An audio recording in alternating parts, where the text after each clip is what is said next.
wasn't about the relationships of my past. It was really about the patterns that my nervous system and my identity was wired in. That's what my upcoming book, Shattered the Shining, is all about. Helping women understand their why behind the patterns so you can actually change it. Because if we are just walking through life and we don't know where these roots are, how are we going to heal them?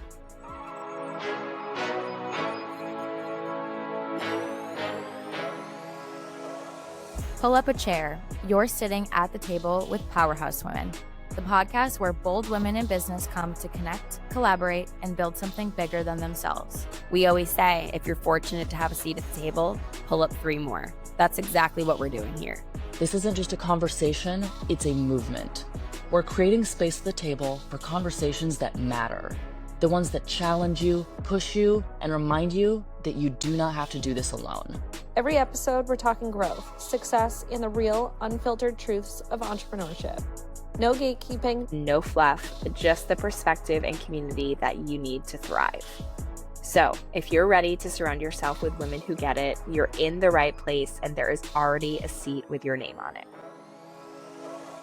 What's up, Powerhouses? Welcome back to another episode of At the Table with Powerhouse Women. Today, we're pulling up a chair for Kristen Constantino. She is the founder of the Shining Method, and she's a coach helping empath women break trauma bonds, rebuild their identity, and rise into the love that they truly deserve. And she has an upcoming book called Shattered the Shining that is about her whole story, the roadmap that she wishes that she had while she was healing and rebuilding her identity. Kristen, I'm so excited about this. We recently met through some friends, and I knew there was so much depth here. We're so excited to have you. There's so much to dive into. Thank you for being here. Oh my goodness. Thank you for having me. It's an honor to be surrounded by powerhouse women. That's what it's all about, right? You're a product of your environment. We need to surround ourselves with women who are strong and just making things happen. So it's an honor. Thank you. Absolutely. So let's dive in here. Before KC Coaching, before the Shining Method, before this new book, Who were you? What were you doing? And what ultimately led you to this journey that you are now successfully thriving in? Yeah. Thanks so much for asking. So, I like to say my work and what got me to the place of being this trauma-informed relationship and identity coach, it's not from a certification. I have the certification in mental wellness. I have the education, but it's truly more from this breaking point, from, breakthrough with what I experienced. And, there was a version of me on the outside. It looked like I had it all together. I'm teaching in the classroom. I'm running my own health and wellness business, partnered with a company, helping people with their physical wellness for over a decade. But, behind the scenes, it was more where I was like stuck in these patterns that I didn't understand.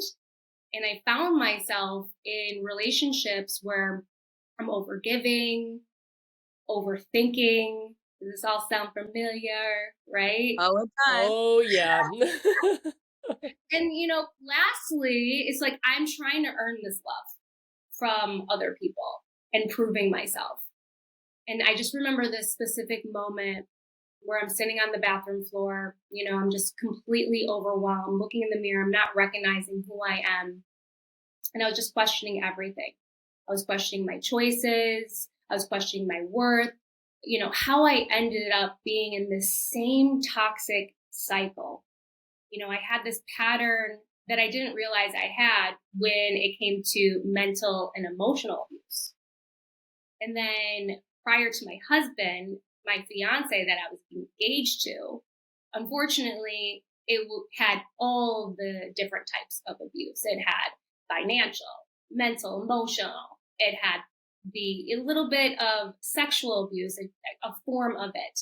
And then lastly, it had the physical abuse. And I just was like, how did I get myself here?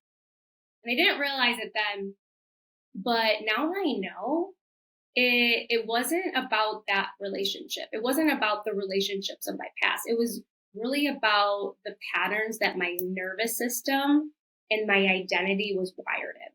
So, that became my turning point. It was like not overnight, we all have layers of our onion that we need to peel back, and everyone has different layers. Okay. So it's not something that you could say, oh, it took me 60 days, that's what my program is, but it takes me 90 days. Everyone is different in that regard. But it was a moment that I was like, no, I'm not abandoning myself anymore. And I want to start rebuilding, who I am from that inside out. And that's really like where my work, it comes from. And that's what my upcoming book, Shattered the Shining, is all about.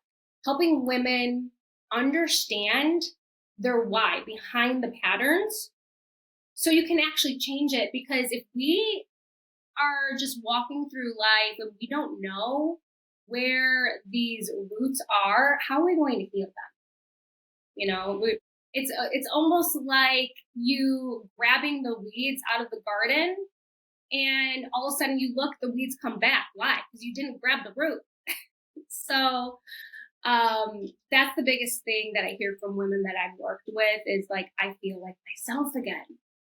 But, it's not that version of themselves that is overthinking, like I was in, over analyzing. It's the one that actually has clarity. They have the peace. They have their confidence back. And they're not stuck in this anxiety loop anymore. It's a real identity shift.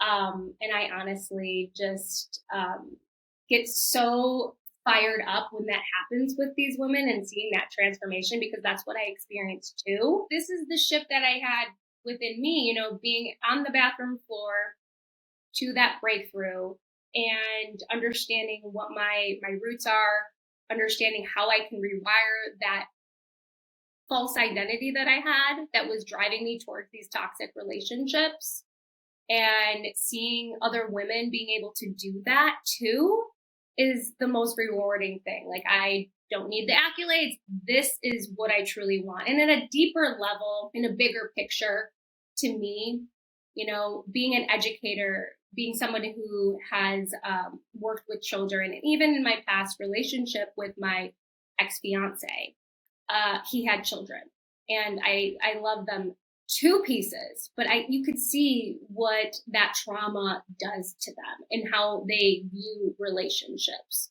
So this work is generational work to help, break those patterns once and for all.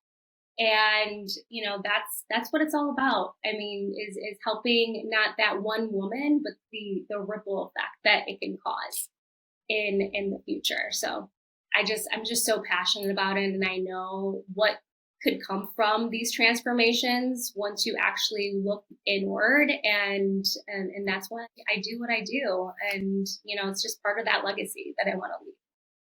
Yeah, I'm really very excited to talk to you about this today, because I think a lot of women can relate to this on many different levels, right? Like, not everyone necessarily experiences the same type of abuse, but you mentioned multiple different kinds, and I'm sure a lot of us have been in some sort of relationship with one form of that at one point or another, which is, I hate to even say that, it sucks, right? But you have to learn from those patterns, like you mentioned, and it's a lot of soul searching work, like really trying to learn who you are and learn how to respect yourself. It sucks that we even really have to go through that at some point, but it's life changing. Mm-hmm. I'm curious, because I think the most common thing that happens during those toxic cycles within relationships is when you're physically in it, you don't realize it. Hindsight is 2020. Always realize what happened after the fact, but when you're in it, you don't.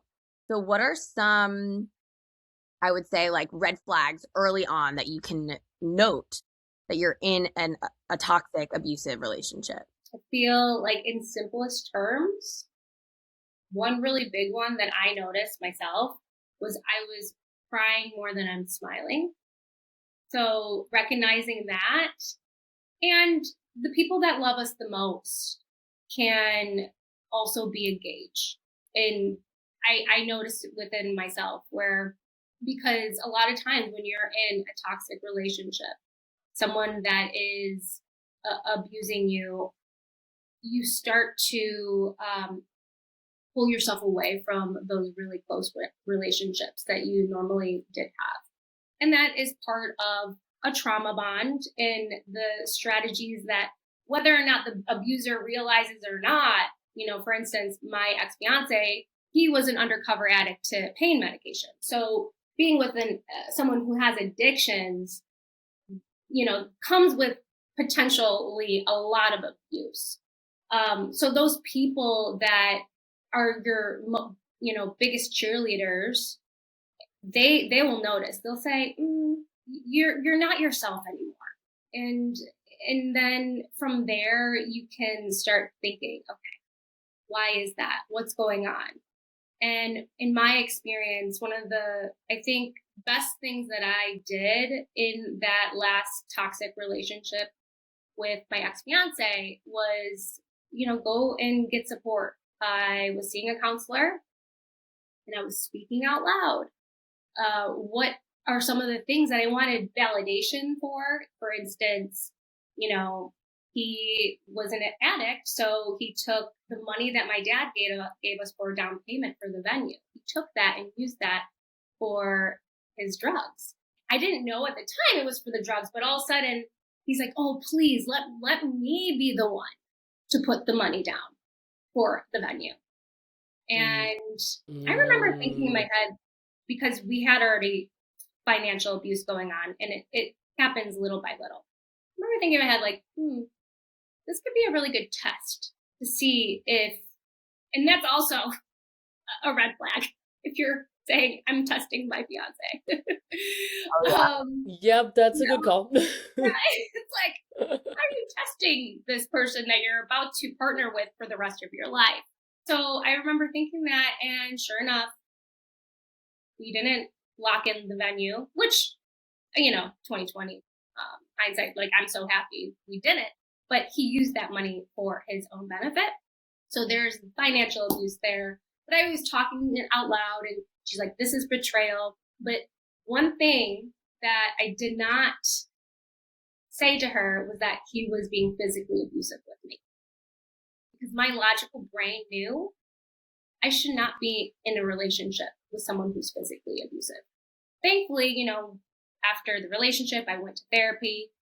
She's like, well, that's because you didn't have a tolerance for that. I didn't grow up with a family that was physically abusing me, so my tolerance wasn't high.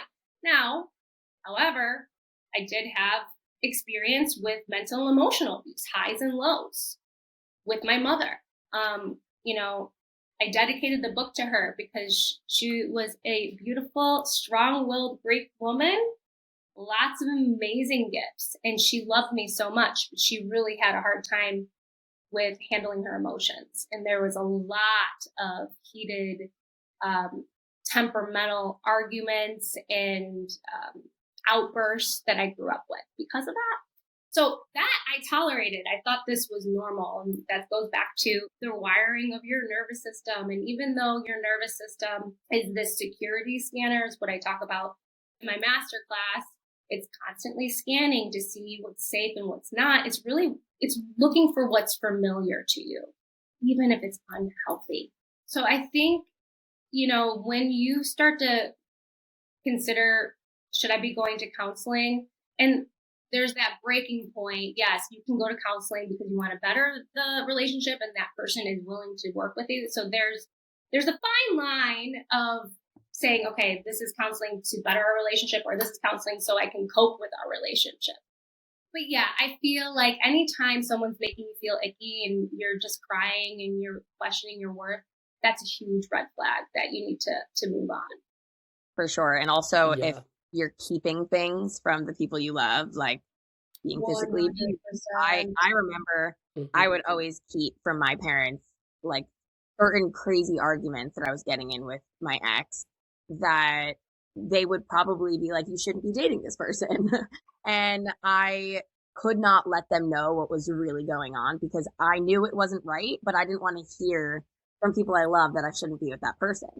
And that, I think for me, was like the biggest red flag, but I didn't really fully understand that at Right. 22, 23 years old. Once I was like, okay, that was bad. That was wrong. And now moving forward in future relationships, if I feel that way at all, if I feel like I can't tell anyone something that's going on in my relationship that I know is bad, not the guy for me.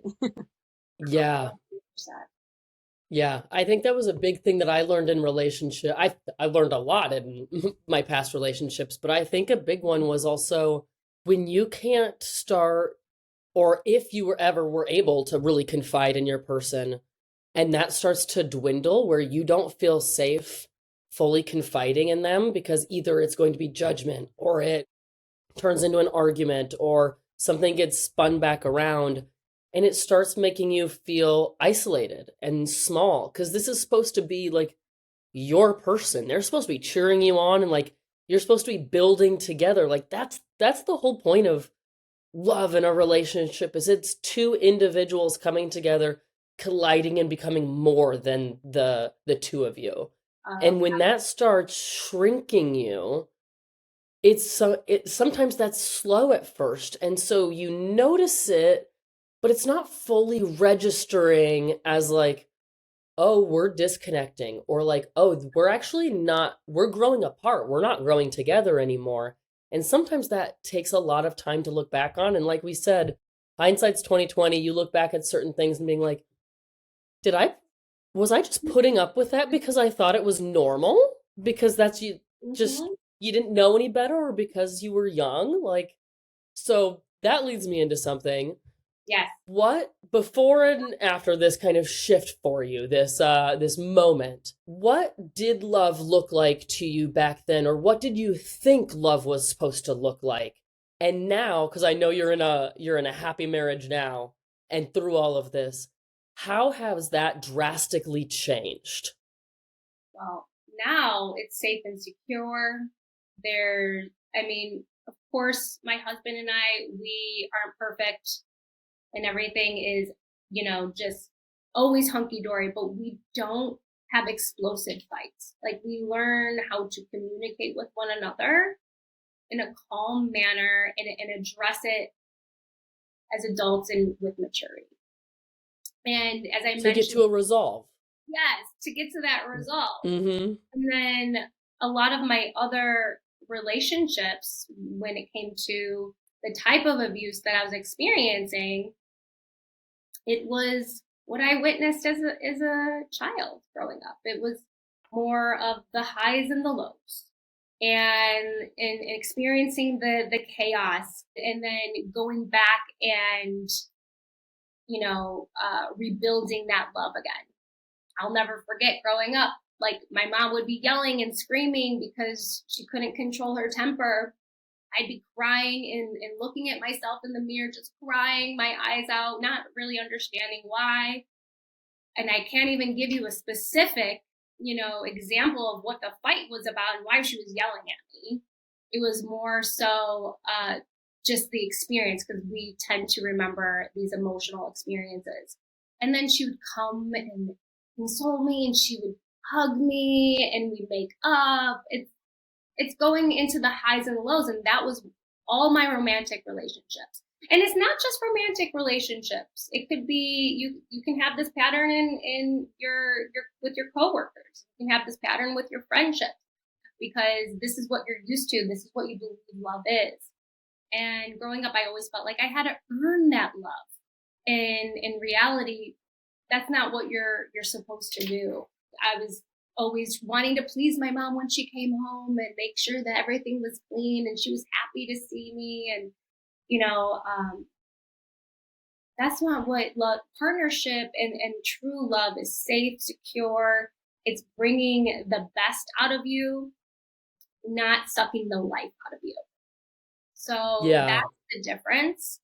And it's kind of interesting because, I talk in my program, I talk a lot about personality types and understanding who you are and why, like intrinsically why you do some of the things that you do. And now my husband is more calm as a cucumber like my father. But what I realized before my husband now, I was dating people like my mom and her personality and how she handled conflict. Yeah, that sits with me, which is why, if you don't mind, I actually want to read the dedication of your upcoming book, because when I Absolutely. first read that, it stopped me for a second because I'm like, wow, I'm sure there are so many people that when they read this, they're like, not only is there so much awareness and compassion in this dedication, but you can tell that you were able to look at your own journey. But I like the metacognition that goes into realizing that and separating what is your healing and what is your journey and what is not yours is not only such a hard task, but it truly is a journey. So this Good. dedication, Very this profound. book is dedicated to my mom, an incredible woman who did her very best in a world that gave her a survival scanner that misguided her. I now know that any pain passed down was born from her unhealed wounds, not a lack of love. I carry her strength, her resilience, and her tenderness with me every day. I honor her, I love her, and I fully forgive her. May her story live on through the healing of mine. Yeah. Which, when I read that, I was like, oof. You Like, broke like a generational trauma, right? That's what you're doing. That's the goal. You know, now we're married. We're on the path of trying to have our own family, and you know, God willing, we will be able to do that because we're doing fertility treatments right now. But yeah, I really, and that's part of the legacy of the book too, because I like no matter what happens down that path, that's really out of my control. Like I'm doing my best to control as much as I possibly can, which is, you know, always something to reflect on as well.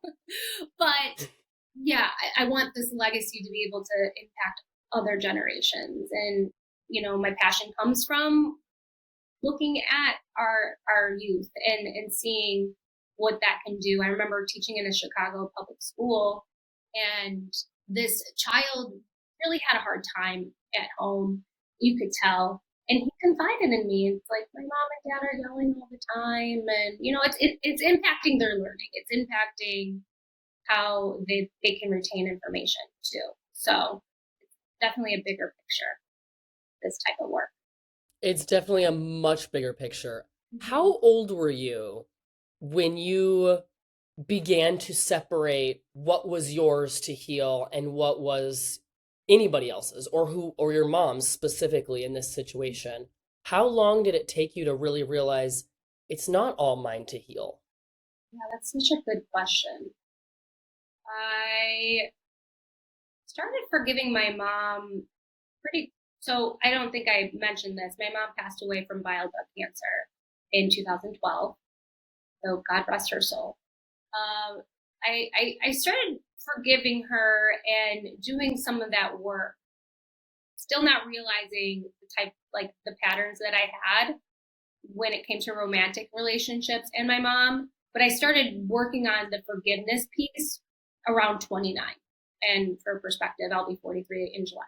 So I started working on that pretty early on after she passed away, because I was going to these incredible leadership trainings that really helped you work on that, because you know it was geared towards the business that I was building.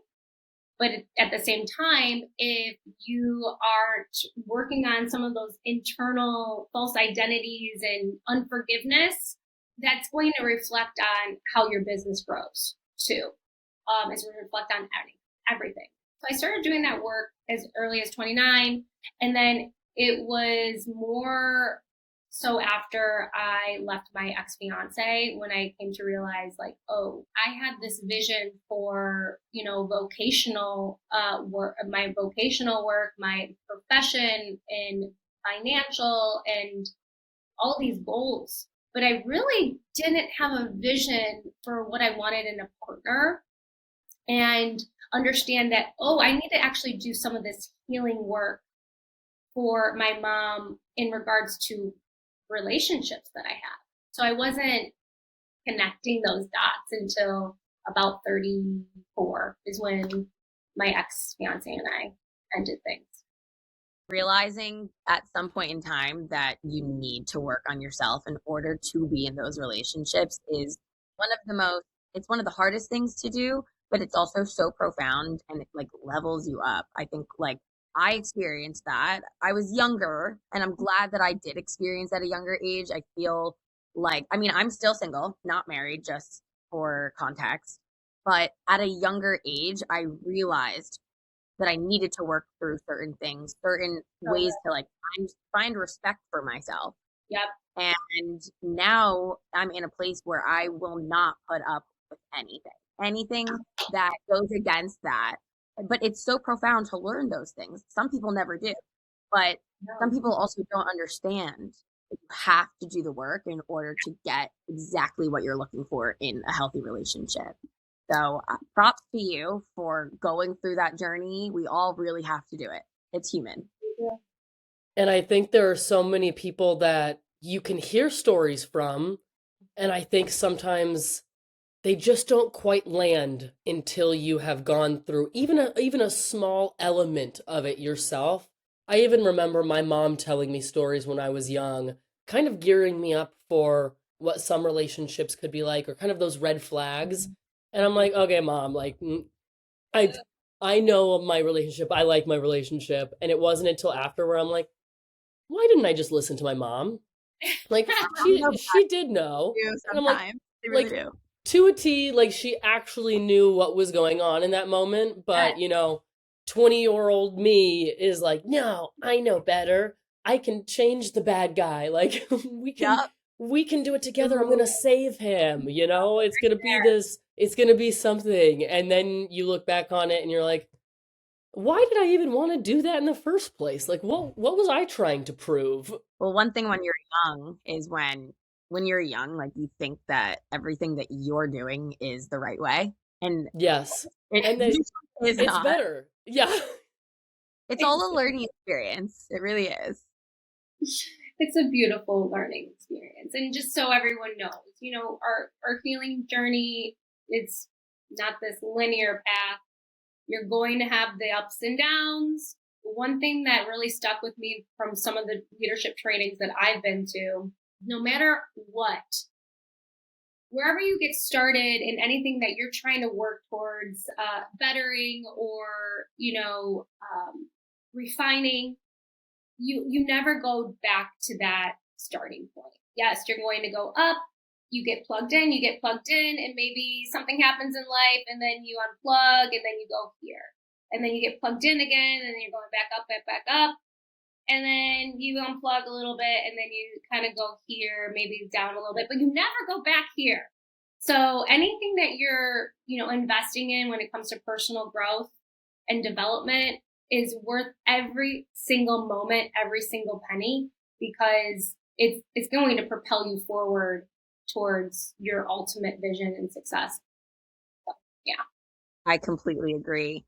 So, can you tell us a little bit about what the shining method actually does? Yes. This is Because that's also like a huge part of a healing journey is getting some sort of practice in, correct? right. Getting the practice. It's an 8-week program, but it doesn't mean, oof, I'm done in 8 weeks, right? And then now that program is in a book to make it even more accessible for women. But no, essentially the Shining Method, it's an acronym, but I'll just, sum it all up as a framework for women just to help them break toxic patterns. Now, not just in the mindset, but at more of a identity and nervous system level. Because, most people, we don't need more advice. We got the Dr. Google and Chat GPT for all that. We need transformation at that root. And so what we really focus on is that level of awareness, which we're basically talking about right now. So people can start having some like aha moments. And then within the program, there's the emotional regulation piece with specific techniques that I help women go through. And one of my favorite is that identity rebuilding, like finding actually who they really are and embracing that. And then from there, there's just this aligned action. So now they just don't know better. They're actually doing better because they have rewired that nervous system towards safety and just desiring to have the safety. And I remember, Morgan, you were talking about wanting to change the man. And, there's the trauma bond that will keep you in the relationship longer than you should. And there's also, I think, personality types and personality traits that has that desire to want to change those people. So we develop these codependencies to kind of like prove, okay, well, I'm worthy because, even though this man put his hands on me, I have this Jesus complex that I can change him and make it better. And then I feel good, right?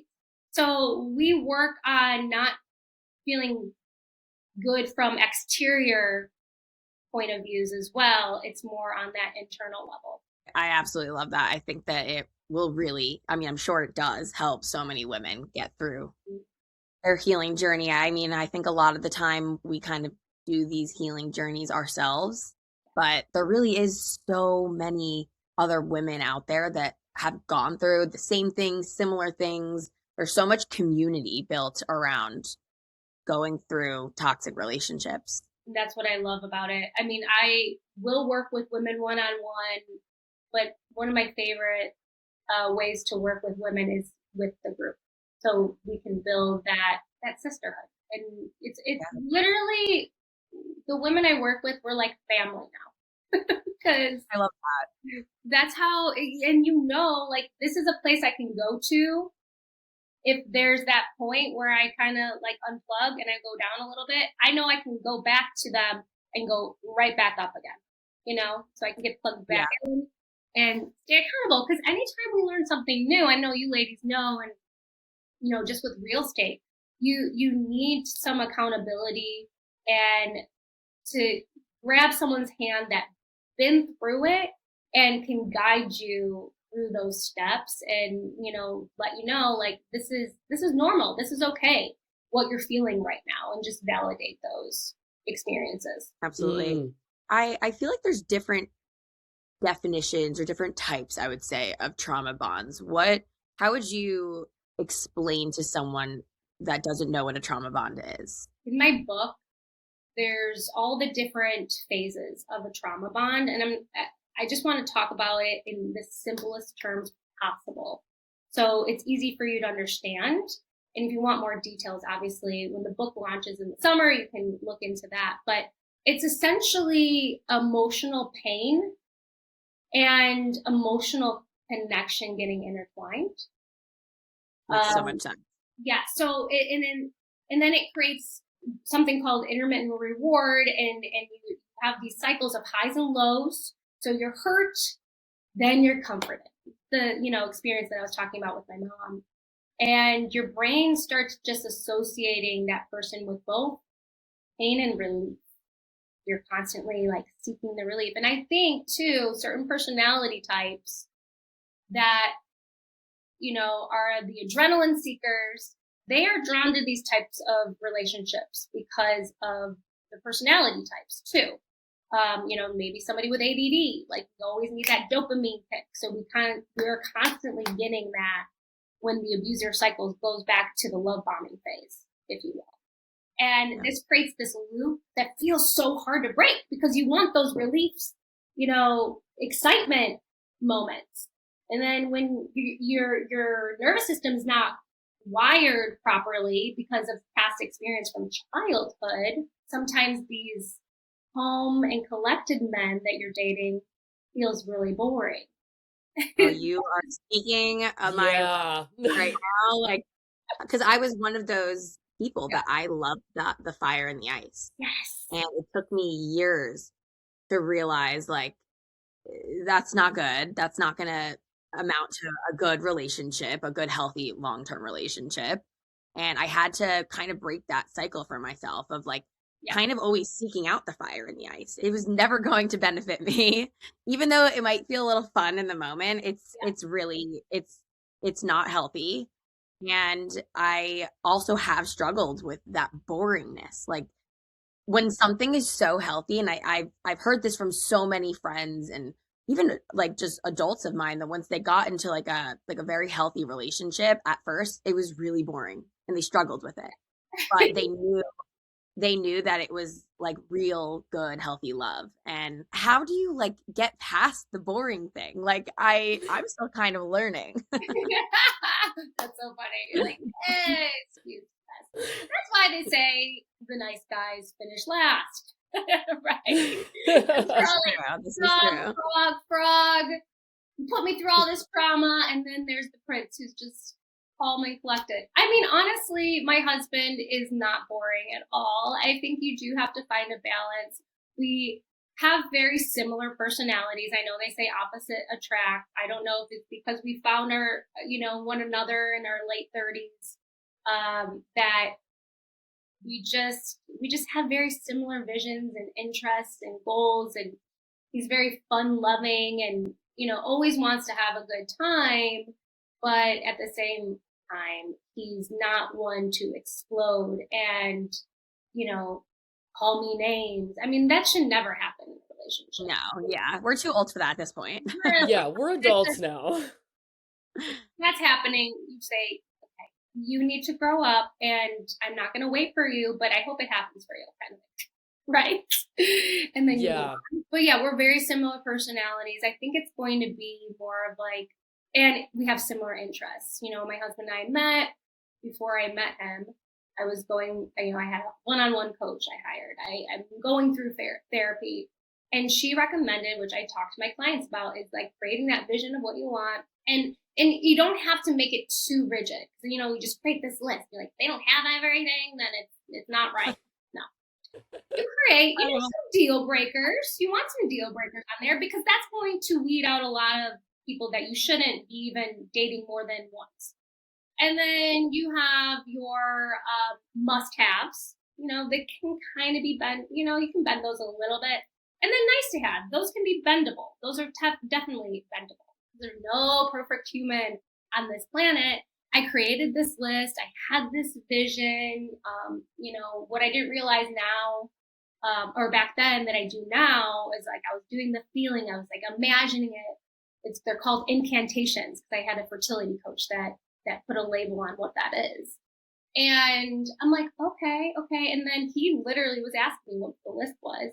And he's connecting with it. He has a lot of what I wanted. Definitely deal breakers. I wanted a man that was strong in faith. I'm a Christian woman. And then I wanted somebody who wanted a family. So those were my two. Oh, and also somebody that didn't smoke cigarettes because my ex-fiance quit and then he started smoking while we were together. I'm like, no. That would be tough. You're gonna die young, going down this rabbit hole. So yeah, having that in mind and really just connecting on those interests. And one of the things that we wanted to do is not live in Illinois for the rest of our life. And we had a vision to move somewhere else. So we moved across the country together from Chicago to Arizona. We love hiking, we love being outdoors, and it's still a lot of fun, but he's super calm and I don't have trauma from him. Yeah, you needed to find that alignment with your partner. And we all do. I know Morgan's huge with that too. We talk about it all the time. And it sounds to me like you manifested your husband. And right. I have so many questions about that because I don't know if you're supposed to like imagine small little things like the 3 deal breakers or whatever. I have a list of like 30 things on my phone that it is so long. And I've shown people before, they're like, I don't feel like any of these are like bad things to have on a list. Like it makes sense. But I'm like, if I could dream up my perfect man, this is the list. And like, sometimes when I date guys, I like check off the boxes and I'm like, they don't have that one box, but I can look past certain things. Like some of them aren't deal breakers. Some of them are like personality traits, little things that maybe I could like look past. But do you feel like having those types of like boxes to check are a little bit more like limiting? It, Right. like, how do I manifest I my perfect? think that's where the categories come into play so strongly, because when I met my husband, there were things on the list that he didn't have just yet, but he was working towards them. He's working towards them. Yeah, the potential. Maybe even like, yes. And that's the thing, it's like potential. But he had the fruit of that. So I talk about love languages, with my clients as well. And you got to be really careful if one of your love languages is words of affirmation. Oh, that's mine. Mine too. That's my love language. Like, say all the nice things to me, but also that's also how I give love too. It's on both ends. I receive it that way and I give it that way. So I find that to be kind of interesting. Very common. And that's something, even my husband and I talk about. Like, okay, you haven't said I was pretty. I haven't heard you say I'm pretty in a long time and I need that, or like want that. So there's communication there too. That's not his main love language. His main love language is quality time. And so that's how most men are not words of affirmation. Yeah. I will say. Most are not. Right. So going back to the words of affirmation, they can easily manipulate you if that is your main love bombing. Because they're just going to say the word, but where are the actions? That's where the saying comes from. Actions speak louder than words. Because it's so true. And that's the word, acts of service. So maybe you're looking for somebody who wants to do acts of service for you, even though it might not be your primary love language. And then you start to understand those things and you have more grace for that partner, because I know he was really good in the beginning. That's just how everybody is. But it's not like he snowed me. But it's just not his natural thing to be, I'm going to give you words of affirmation. So he's working on it. But I give it to him and he's like, I don't need it. Like, he just like, it doesn't, like, you don't have to say it. Like, it's most for him when I do those things, like, especially if it's public.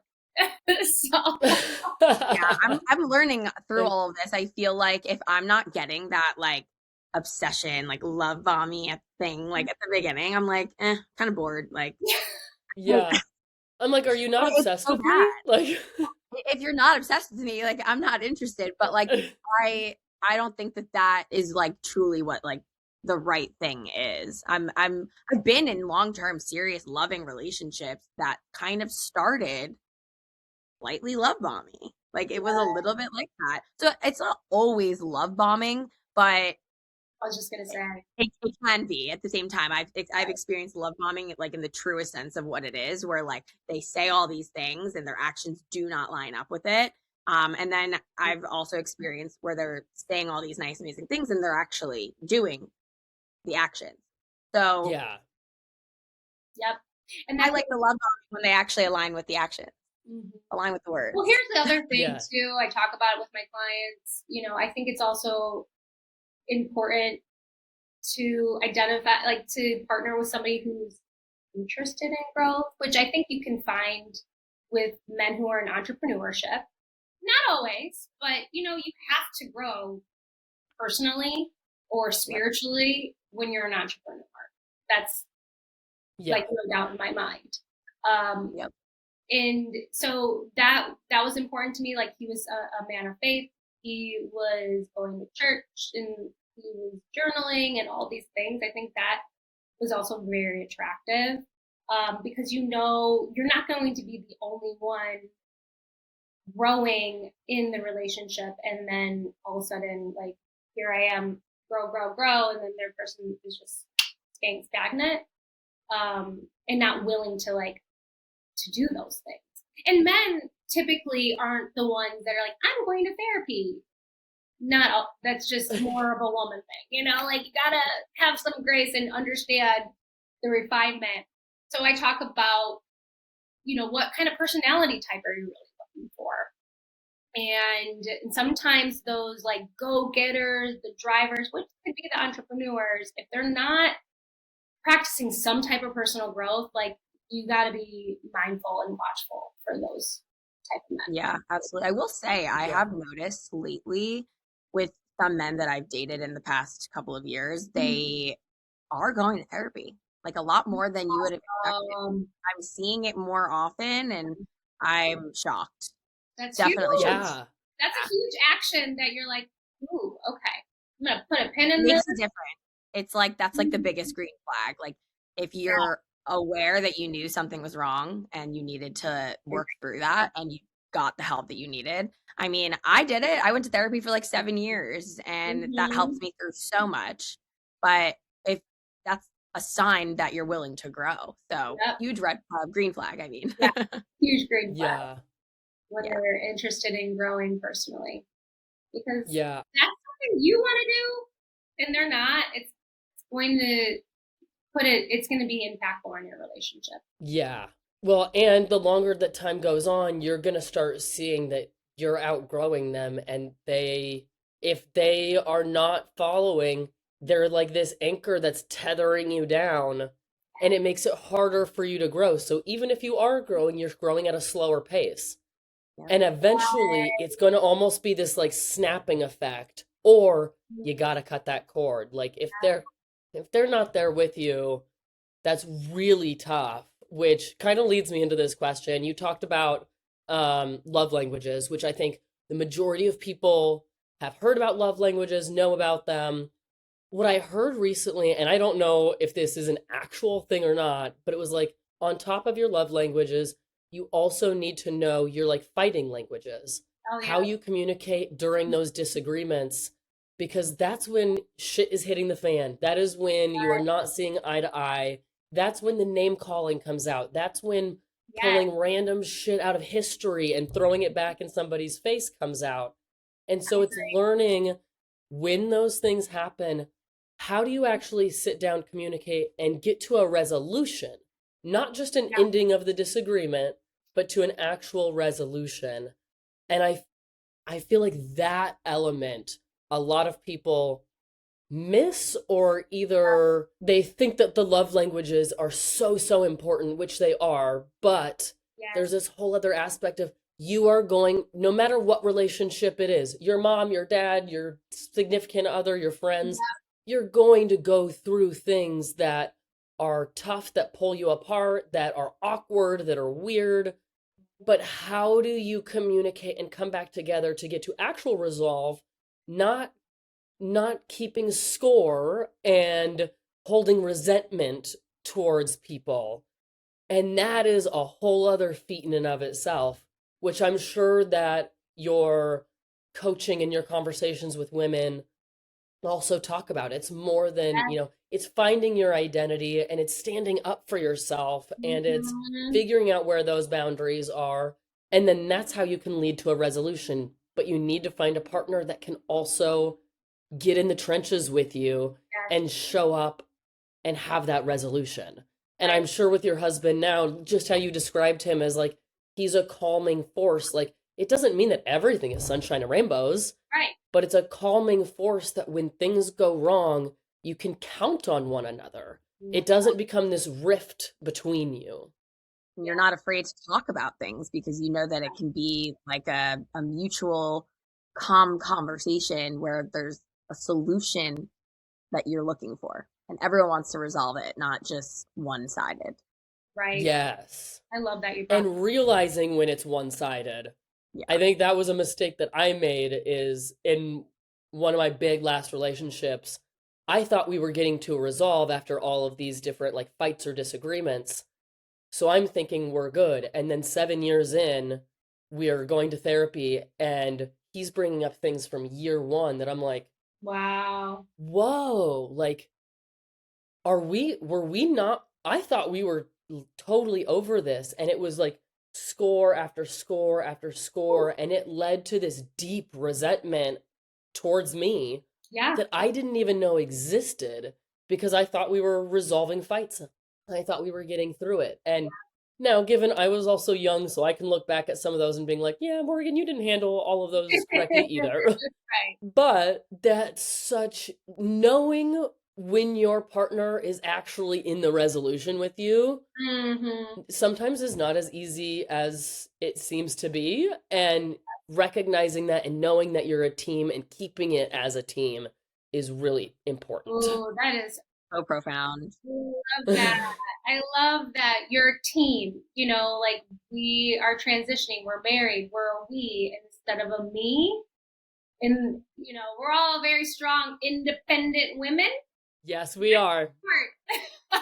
Say, oh, we're we instead of me. Because, you know, my husband and I had some of those conversations when it came to myself because I was single for, you know, I had these big relationships, but I was single a lot in my 20s and in my 30s because my fiance and I were only together for 2 years. And so, you know, transitioning the mindset, and I think this is, you know, especially if you're engaged, you're getting married, you're really making that true commitment to someone, you're transitioning from me to we, and that can help with the conflict resolution and, you know, any disagreements that you might have. You're like, okay, wait, we're a team, so we have to figure out what's going to help us. And that's what they talk about, like, compromise and relationships are important too.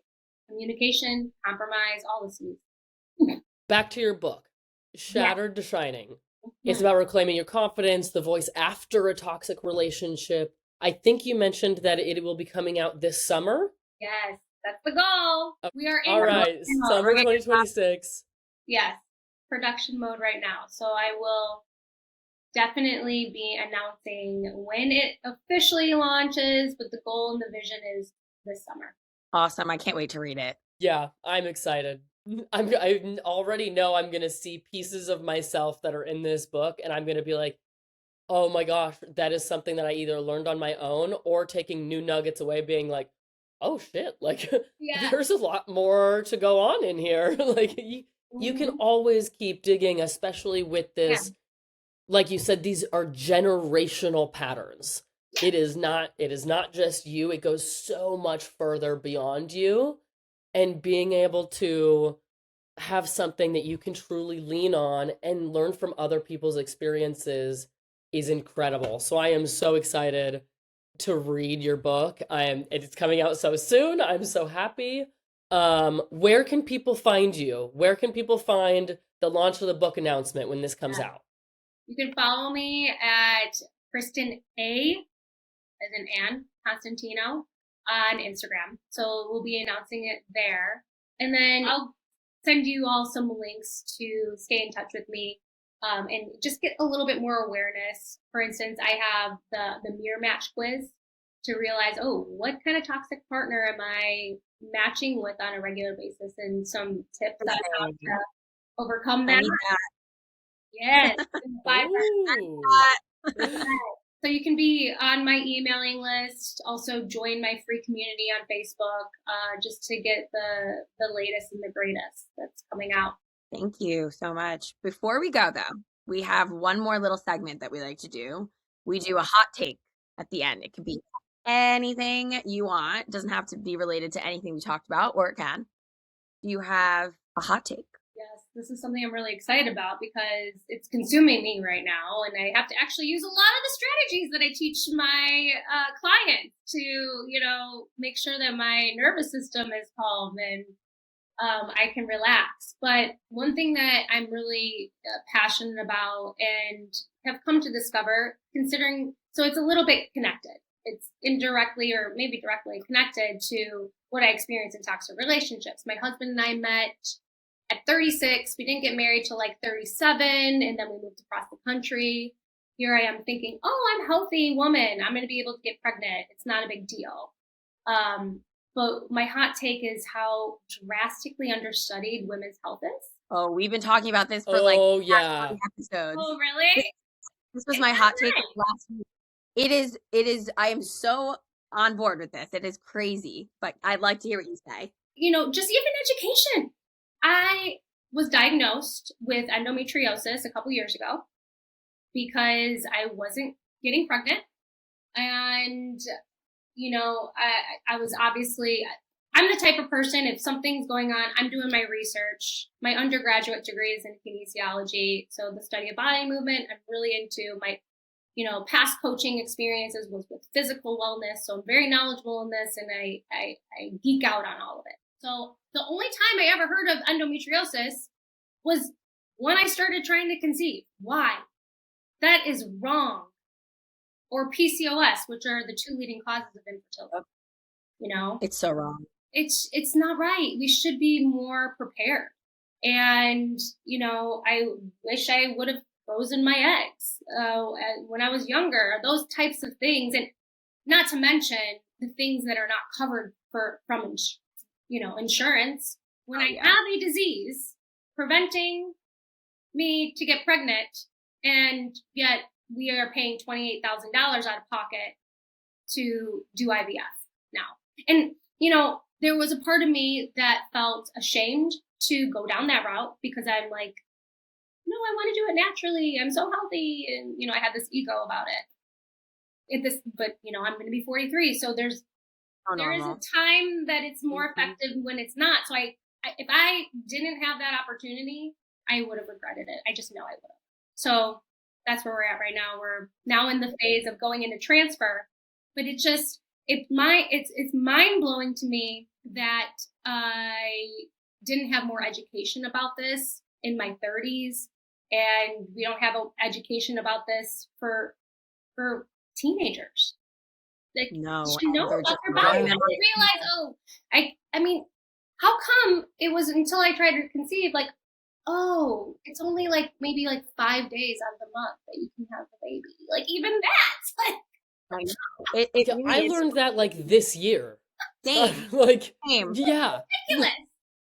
Morgan and I have been talking about this a lot. We actually had pretty much like a whole episode about it last week. Oh, I have to listen. So when it comes out, check that out. But yeah, it's really scary as a woman. I feel like we don't have enough information about our bodies. And I mean, Morgan and I have been recently talking about like this whole birth control saga that we're both dealing with. I recently just went off the pill to kind of like regulate my hormones at this point because I got thrown on the pill when I was 15 years old. And that's what's happening to teenagers. They're getting thrown on a pill that no one really knows like anything about it or what the true long-term effects are, aside from just being able to like not get pregnant, like during the teenage years, right? That's what we're avoiding. But there's definitely a lot of long-term effects. I don't even know what my hormones have really been. Like they've been getting kind of like off in the last few years, I would say. So it's really scary, and we need more knowledge on it, and our insurance needs to cover this stuff. Yes. I agree. But I wish you had the absolute best of luck with your. Are they doing the retrieval or? Well, we did the retrievals already. We just did.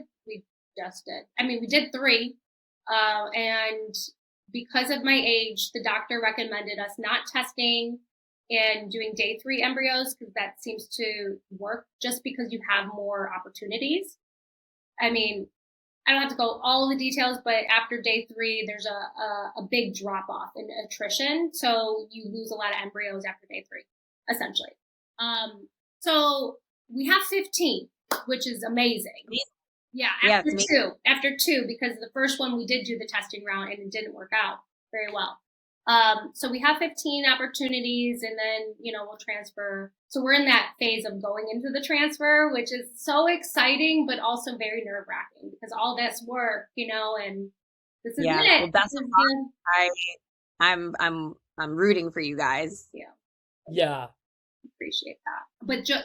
Jolene Brighton is an amazing person that I'm learning a lot from. So I highly recommend her podcast when it comes to women's health and hormones. Because there's influencers, there's people that are doing this, but it's wrong that it's not more mainstream. I agree. We're learning about it through podcasts. We talked about this. Yeah. It's crazy. It is. These are doctors. I'm not learning things from doctors. I'm learning them from podcasts. Right. Well, more like functional medicine or naturopathic. Naturopaths, yeah. Mm-hmm. Yeah, but they're thousands of dollars. I went to a naturopath. Amazing. Naturopaths really are incredible. It's just so expensive because you're not covered. Oh, girl. Yeah. And prior to that, because I had surgery for endometriosis, prior to that, we probably spent $15,000 to $20,000 to trying naturally. because I'm seeing naturopaths, I'm going to chiropractors, I'm doing, something called Mercier therapy. I'm doing all the things that I could do to try. I got surgery. And that's the other thing when it comes to endometriosis, I would say any woman that's listening, they have suspicion of it, most definitely look for an expert in the excision surgery. I did not. And I'm not saying that my doctor was bad. I think she's a wonderful doctor. But I think I just wish I would have done my due diligence there and found an expert in that area. Definitely. Best of luck on your journey. Thank you. Yeah. I appreciate that. Morgan, do you have a hot take? I'm going to keep my hot take short and sweet, kind of related to our conversation. Mhm. I kind of touched on it already, but if your conflicts in any relationship don't lead to resolution, they're not actually conversations, they are scorekeepers. I think that's the biggest one for me. Yeah, So I good. can relate to that too. And it's like they hated you the whole time. They're keeping score and tabs. Yes. Yes. Weird. They're just like, they're storing it away and they're just going to let it build a little bit of resentment, And then one day, that last piece, it's just going to, all the cards are going to fall. And if you're not in the know, Yeah. you're going to be looking around like, what do you mean? Like, and there's no going back from that because it's too many, you can't reopen them. There's too many scores that have been kept. Right. It's awful. They bring things up that are so random and out of left field Yeah. just to like Yes. ruin your day, just to ruin your Yeah. day. I thought Oh we my were gosh. this. Yeah. Ugh.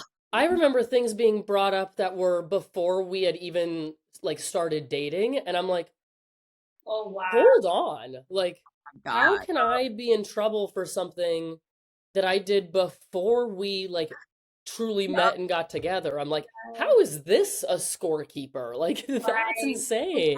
Does anyone have a unique experience anymore? Because why have we all dealt with this? Yeah, Right. truly. It's Like, their own unresolved trauma. So a lot of it. yeah, That's where a lot of Yeah, it's being passed down. It's generational. Yeah. Please go to therapy. Yeah. Hey, if I'm listening, I know this is geared towards women, but consider therapy. Yeah.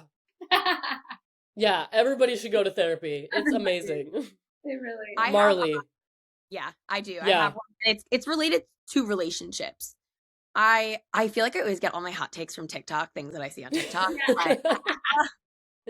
I saw a TikTok recently and it was a woman that's married and she was saying that she is worried about all these younger women getting dating advice from people on TikTok and saying that relationships are supposed to be hard. Like love relationships I'm talking about. I mean, I guess really all, but she said relationships are supposed to be hard. They're not supposed to be easy. It's a lot of work, this, that, the other thing. And my personal hot take is I don't agree with that. I think your true, like you're the love of your life, your partner that you choose to be with, I don't think it's supposed to be hard.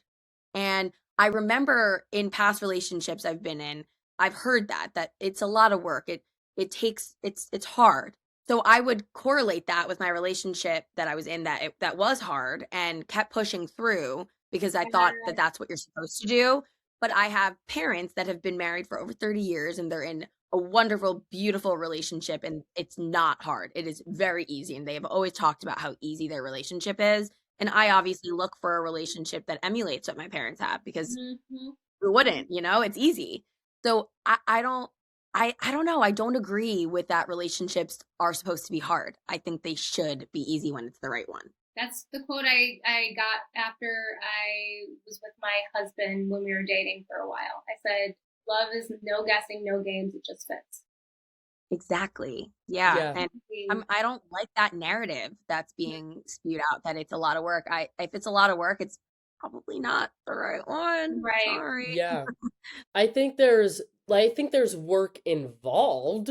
Sure. But if you're looking at your entire relationship and you're just like, it's hard, like we're getting through it, but it's hard. You're like, that's exhausting. Are you kidding me? Like, no. I did with my ex-husband. I remember him at the end. He was like this should be way easier than it is. And honestly, yes, it should have been way easier. But there was an element of me too that was like, well, you also have to like show up to do some of the work. Like, there are going to be hard times, Sure. there are going to be hard conversations, but when you're with the right person, it doesn't turn into this full-blown fight. You're, like we talked about earlier, you're sitting down, you're having a calm conversation. When things get heightened, you can even call it out and being like, you know what? I'm super anxious right now, or like, I'm really frustrated. Like, give me a second. And the other person will see that and be like, I got you. Like, and it like that makes the hard things easier. So I Exactly. completely agree. Like, The communication should shouldn't. be seamless. You should be able to know how to communicate with each other. And look, I'm sure at the beginning of relationships, that's something we all need to like learn with our partner, like how we communicate with each other. But everyone needs to be willing and understanding of how everyone communicates differently. And that's like the work, I would say, but it shouldn't be hard. Right? Yes, That's the component. I completely agree. I love that one. Yeah, I'll leave it at that today. Right. And it was so nice talking with you. I really thank you so much for coming on today. Yes. And we learned so much, and I'm so excited to read your book. Yay. Thank you, ladies. Yes. We'll have Kristen's info in the show notes, guys. So take a look at that and give Kristen a follow. Bye, guys. Yeah. Thank you so much. Thank you, Morgan.